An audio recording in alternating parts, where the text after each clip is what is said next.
La Bible dit ceci, souvent lorsque Moïse montait à la montagne et qu'il redescendait, la Bible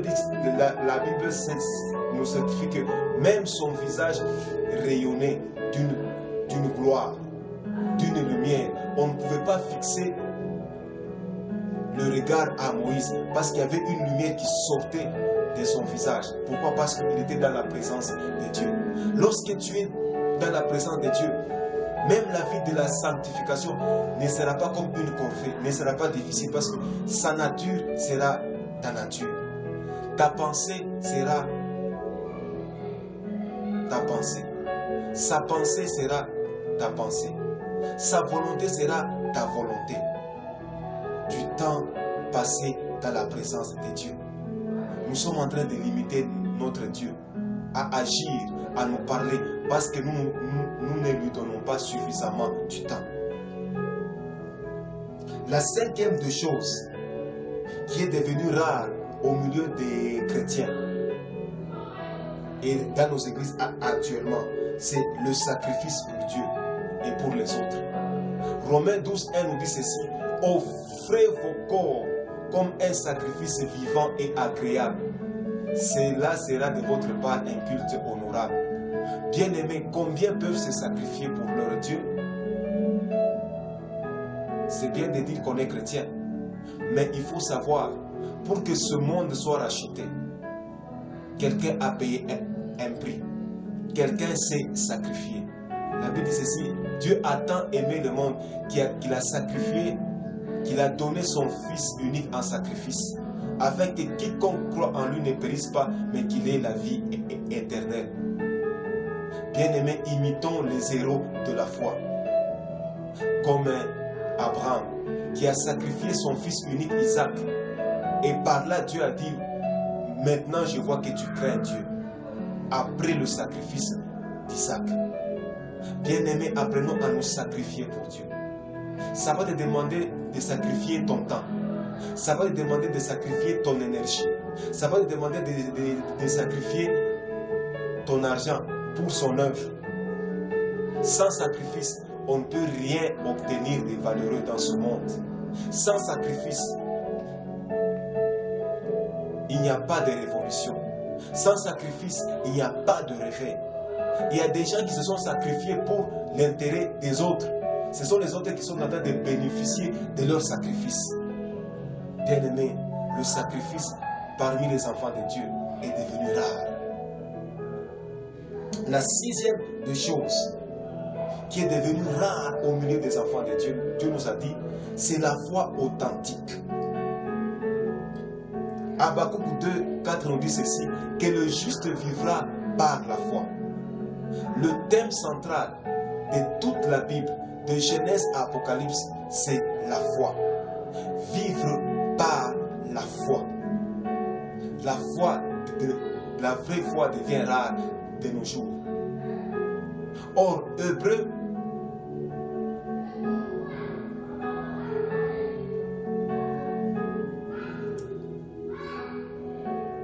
nous dit ceci. Hébreux 11:6 nous dit ceci. Or, la foi est une ferme assurance des choses qu'on espère.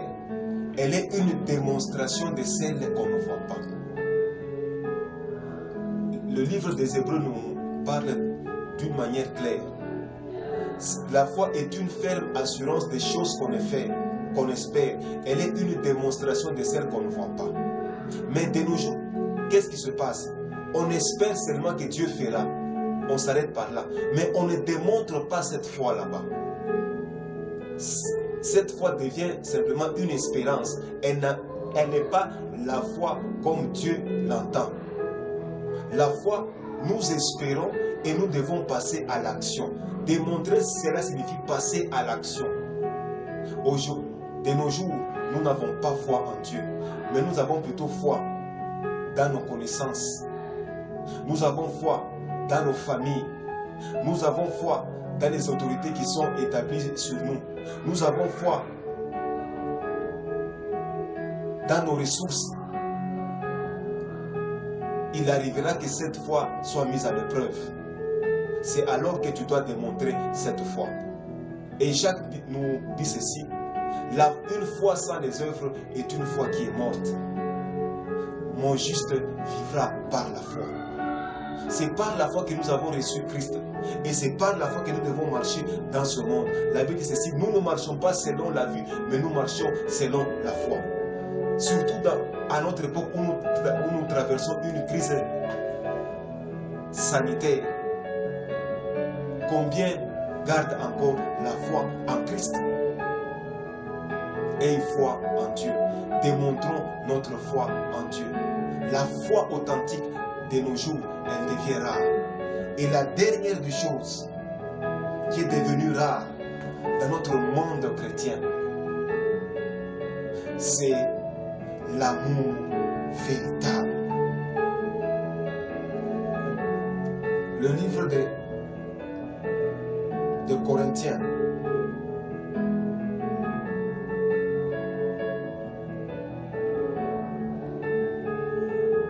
dans son 13e chapitre, à partir du 4e verset, il est écrit ceci. La charité est patiente, elle est pleine de bonté. La charité n'est point envieuse, la charité ne se vante point, elle ne se enfle pas d'orgueil, elle ne fait rien de malhonnête, elle ne cherche pas son intérêt, elle ne s'irrite point, elle ne soupçonne point le mal, elle ne se réjouit pas de l'injustice, mais elle se réjouit de la vérité. Elle excuse tout, elle croit tout, elle espère tout, elle supporte tout. Amen.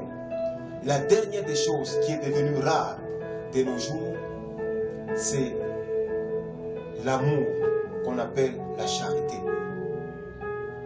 Un amour sans intérêt, un amour sans hypocrisie devient rare. On s'intéresse à une personne parce qu'on sait qu'il peut me secourir en cas de besoin. Ça, c'est un amour avec intérêt. On va visiter un frère parce que au retour, on espère recevoir quelque chose de lui. Quand il est endeuillé, on s'empresse à aller le consoler parce que lui aussi, il peut me venir en aide un jour. Ça, c'est un amour avec intérêt. Ou soit on manifeste l'amour par hypocrisie. Mais derrière, on est en train de critiquer son frère, sa soeur. L'amour véritable est devenu rare au milieu de nous. La Bible dit ces choses. La Bible dit dans 1 Corinthiens 13 que ces trois choses demeurent: la foi, l'espérance et l'amour. Mais la plus grande de ces trois, c'est l'amour. Notre Dieu est amour. C'est à cause de cet amour qu'il a donné son propre Fils, afin que le monde entier soit racheté. Bien-aimé, l'amour n'a pas de prix. Ce sont les 7 choses que Dieu nous a révélées, qui sont devenues rares au milieu des enfants de Dieu. La première des choses, c'est la sainteté. La deuxième des choses, c'est la crainte de Dieu. La troisième des choses, c'est la vie de consécration. La quatrième des choses, c'est passer du temps dans la présence de Dieu. La cinquième des choses, c'est le sacrifice pour Dieu et pour les autres. La sixième des choses, c'est la foi authentique. Et ainsi la dernière des choses, c'est un amour véritable. C'est devenu rare comme ce minerai précieux de cobalt. Si tu gardes ces choses, si tu recherches ces choses bien-aimées, le monde entier viendra vers toi. Tu seras attiré par le monde. Le monde entier sera attiré par toi. De la même manière que ce minerai est en train d'attirer des investisseurs de partout le monde entier. Parce que c'est rare. C'est pourquoi c'est cher. Toi aussi tu auras du prix aux yeux de Dieu et du prix aux yeux du monde. Que l'Éternel vous bénisse. C'est le message que nous avions à vous transmettre. Encore une fois, c'est votre serviteur Daniel Chinyemba, ABC Ministry. restez connectés. Shalom. Amen.